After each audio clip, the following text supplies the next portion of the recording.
gentlemen, our next comedian coming to the stage. Please give a huge welcome to Mike Dunlop. Yeah!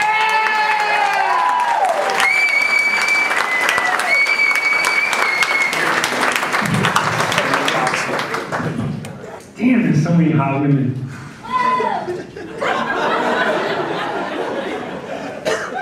Yeah, I would never date a girl that weighs more than I do, so right now I'm dating a spider monkey holding a helium balloon. And I'm like 45 and I'm trying to become a comic. It's kind of like my grandmother taking up swinging. A lot of people are like, oh, he's 45, his grandmother's probably dead. But no, I'm half Mexican. My Mexican grandmother's 26. I don't even know how she did that.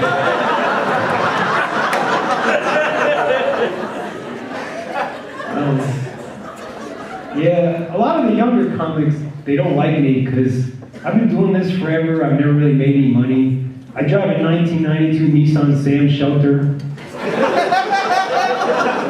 I have sex with homeless chicks. And basically, I'm the ghost of their comedy future.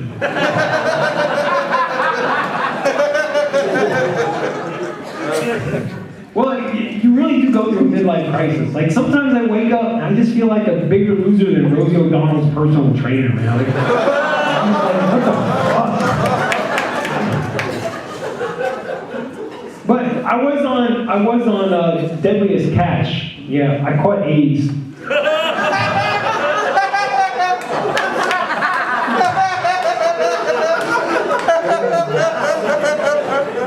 But like, there's positives. Like, I was dating this crazy, stupid ass bitch, and I got rid of her.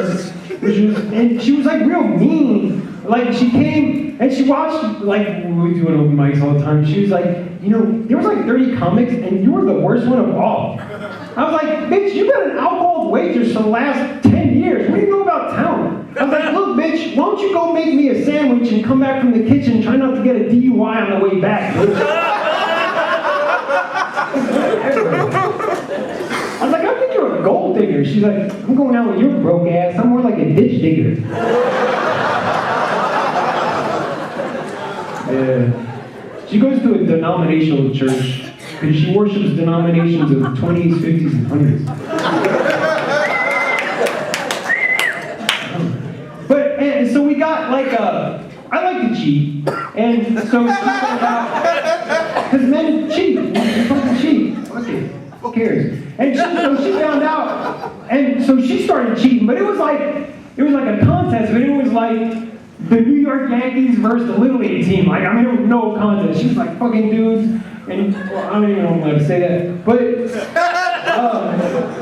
yeah. So, and the problem was, I thought it was fun, but the problem was she would fall in love. Like, she was a guy, and she was like, oh no, I'm in love. And I didn't have sex for like a month, man. It was crazy. Like, I ended up beating my dick so hard, it called Wainwright.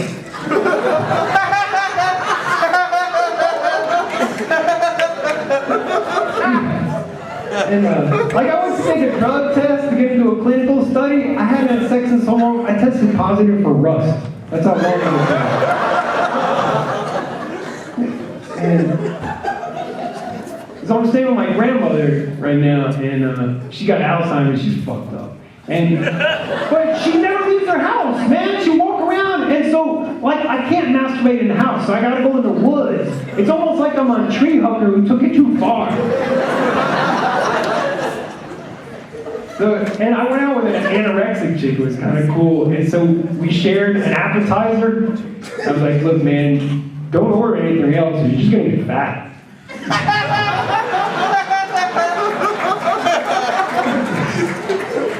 And so you guys go on Plenty of Fish. I went on Plenty of Fish, and it's free. And so this girl was like, yeah, we can hook up, but first you have to read a book called The Secret. It's like this big fucking book. I was like, so I was like, hey, can I just read the cliff notes and get a hand job? Because this thing is huge. And then, like, I started letting homeless chicks stay in my house. And lately, I had this girl, she's like half American Indian and half beat the fuck up. But I'm really horny, so I let her stay there.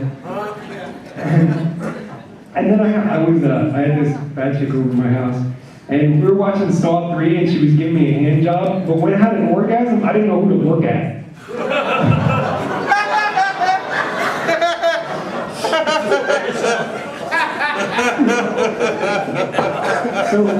I had this one girl staying in my house, and she was real cool, man. And she's not a prostitute, but she loves sex for money. And she was gonna get kicked out of her place, right? So she's like, look, man, can you call your friends up and see, you know, if I can hook them up or whatever. So I called this one dude I work with, and I was like, dude, I can hook you up with like a killer blowjob for like $70. And he was like, well, when can you come over? I was like, what?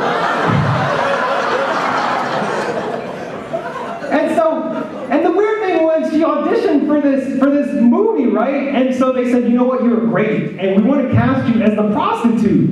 And she said no. She was like, no, it would be too demeaning. I was like, that's like Kobe being in a movie and not want to play the rapist. I gotta go. Thanks.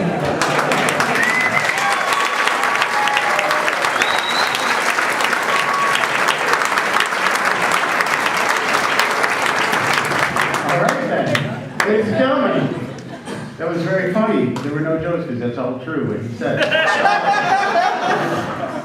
One more time, Mike Dunlop. Let us do that.